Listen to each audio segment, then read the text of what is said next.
नमस्कार, मी संभाजी पगर आणि तुम्ही पाहत आहात लोकशाही माझा SP न्यूज. आवाज जनतेचा, हक्क लोकशाहीचा. न्याडोंगरी गटाच्या आगामी जिल्हा परिषद निवडणुकीच्या पार्श्वभूमीवर नांदगाव तालुक्यातील राजकीय वातावरण चांगलंच तापू लागलं आहे. यंदा न्याडोंगरी गटात नेमकं काय होणार?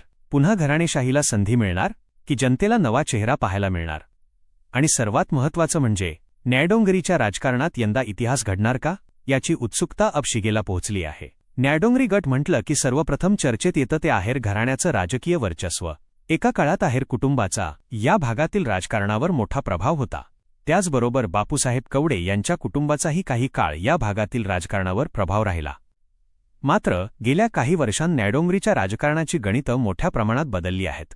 विशेषतः आहेर कुटुंबातील राजकीय समीकरणांमध्ये झालेल्या बदलानंतर या गटातील राजकारणाला वेगळं वळण मिळालं.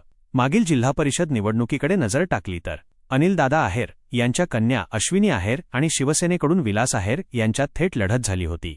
या लढतीत विलास आहेर यांना पराभव स्वीकारावा लागला. या निवडणुकीनंतर आहेर कुटुंबातील राजकीय समीकरणांवर मोठी चर्चा सुरू झाली. पुढे बाजार समितीच्या निवडणुकीतही विलास आहेर यांना पराभवाचा सामना करावा लागला. त्यावेळी नांदगावचे आमदार सुहास कांदे यांनी विलास आहेर यांच्या पराभवाबाबत भावनिक प्रतिक्रिया व्यक्त केल्याची चर्चा झाली. या सर्व राजकीय घडामोडींनंतर आता पुन्हा एकदा प्रश्न उपस्थित झाला आहे. आगामी जिल्हा परिषद निवडणुकीतून न्याडोंगरी गटातून उमेदवारी कोणाला मिळणार? विलास आहेर की दर्शन आहेर? दर्शन आहेर यांच्या शिवसेना प्रवेशानंतर चर्चेला आणखी उधाण आलं आहे. अनिलदादा आहेर यांचे सुपुत्र दर्शन आहेर यांनी एकनाथ शिंदे यांच्या उपस्थितीत शिवसेनेत प्रवेश केला.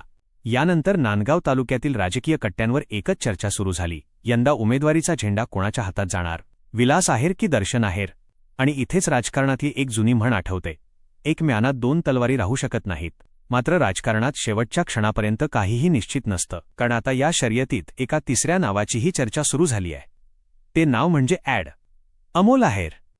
आता प्रश्न असा आहे की दोघांच्या नावांची चर्चा सुरू असताना तिसऱ्या चेहऱ्याला संधी दिली जाईल का? नांदगावचे आमदार सुहास कांदे यांच्या राजकीय रणनीतीकडे पाहिलं तर ऐनवेळी अनपेक्षित निर्णय घेण्याची उदाहरणं यापूर्वी चर्चेत आली आहेत. नांदगाव नगरपालिका निवडणुकीतही उमेदवारीच्या संदर्भात ऐनवेळी झालेला बदल चर्चेत राहिला होता. त्यामुळे आता न्याडोंगरी गटातही असाच काही राजकीय ट्विस्ट पाहायला मिळणार का? विलास आहेर आणि दर्शन आहेर यांच्या चर्चेला बाजूला सारून अमोल आहेर यांना संधी मिळणार का? या चर्चेने सध्या राजकीय वातावरण चांगलंच ढवळून निघालं आहे. मात्र अधिकृत उमेदवारी जाहीर होईपर्यंत या केवळ राजकीय चर्चा आणि शक्यता आहेत. पण न्याडोंगरीच्या राजकारणात आणखी एक मोठं नाव चर्चेत आहे, ते म्हणजे स्वर्गीय शशिकांत भाऊ मोरे. न्याडोंगरीच्या राजकीय इतिहासात शशिकांत भाऊ मोरे यांचं नाव संघर्ष, नेतृत्व आणि जनसेवेशी जोडलं जातं. 2012 साली पंचायत समितीची निवडणूक जिंकून ते पंचायत समिती सदस्य झाले. यानंतर त्यांनी पंचायत समिती गटनेतेपदाची जबाबदारीही सांभाळली.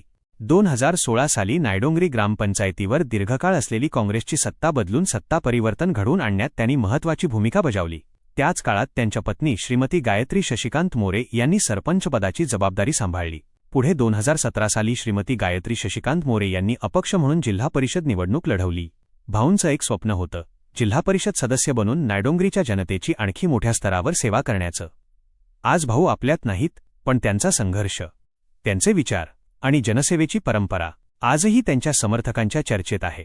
आणि आता सर्वात मोठा प्रश्न, शशिकांत भाऊ मोरे यांचा राजकीय वारसा पुढे कोण घेऊन जाणार?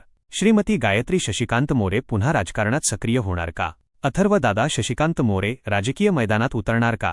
की भाऊंचे बंधू रुपेश वसंतराव मोरे पुढची जबाबदारी स्वीकारणार? याबाबत अद्याप अधिकृत चित्र स्पष्ट झालेलं नाही. पण जर मोरे कुटुंबातील एखादा चेहरा या निवडणुकीच्या मैदानात उतरला तर न्याडोंगरी गटातील राजकीय समीकरणांना निश्चितच नवं वळण मिळू शकतं. आणि आता या संपूर्ण निवडणुकीतील सर्वात महत्त्वाचा मुद्दा, जनता नेमकं काय ठरवणार? घराणेशाहीला संधी की नव्या चेहऱ्याला? कारण गेल्या अनेक वर्षांपासून या भागात वेगवेगळ्या राजकीय घराण्यांचा प्रभाव राहिला आहे. पण आता मतदारांसमोर प्रश्न आहे, आडनाव महत्त्वाचं की काम? राजकीय वारसा महत्त्वाचा की जनतेशी असलेली नाळ? जुना चेहरा की नवं नेतृत्व? याचं उत्तर आता न्याडोंगरीचा मतदार देणार आहे. एकीकडे आहेर घराण्यातील उमेदवारीची चर्चा, दुसरीकडे मोरे कुटुंबाच्या वारशाची चर्चा आणि तिसरीकडे नव्या चेहऱ्याची शक्यता. त्यामुळे यंदाची न्याडोंगरी गटाची निवडणूक चांगलीच रंगणार अशी राजकीय चर्चा सुरू झाली आहे. उमेदवारी कोणाला मिळणार? कोण कोणाच्या विरोधात मैदानात उतरणार? कोणाची रणनीती यशस्वी ठरणार? आणि सर्वात महत्त्वाचं, जनता कोणाच्या पारड्यात आपलं मत टाकणार? याची उत्तरं निवडणुकीच्या पुढील राजकीय घडामोडींमध्ये स्पष्ट होतील. पण एवढं मात्र नक्की, न्यायडोंगरी गटात यंदा राजकीय सामना रंगतदार होण्याची चिन्ह दिसू लागली आहेत. मी संभाजी पगार आणि तुम्ही पाहत आहात लोकशाही माझा SP न्यूज, आवाज जनतेचा, हक्क लोकशाहीचा. अशाच ताज्या आणि स्थानिक राजकीय बातम्यांसाठी आमच्या चॅनलला सबस्क्राईब करा. व्हिडिओ आवडला असेल तर लाईक करा आणि ही बातमी जास्तीत जास्त शेअर करा. न्यायडोंगरीत यावेळी कोणाला संधी मिळायला हवी? तुमचं मत कमेंटमध्ये नक्की सांगा. मी संभाजी पगार, लोकशाही माझा SP न्यूज. लोकशाही धडक मोर्चाच्या जय हिंद. सर्व जय कार्यकर्त्यांना महाराष्ट्र. आपण आपल्या हक्कासाठी आज एकत्र आलो आहोत. जोपर्यंत न्याय मिळत नाही तोपर्यंत आपण थांबणार नाही. ही लढाई आपल्या सर्वांच्या भविष्यासाठी आहे.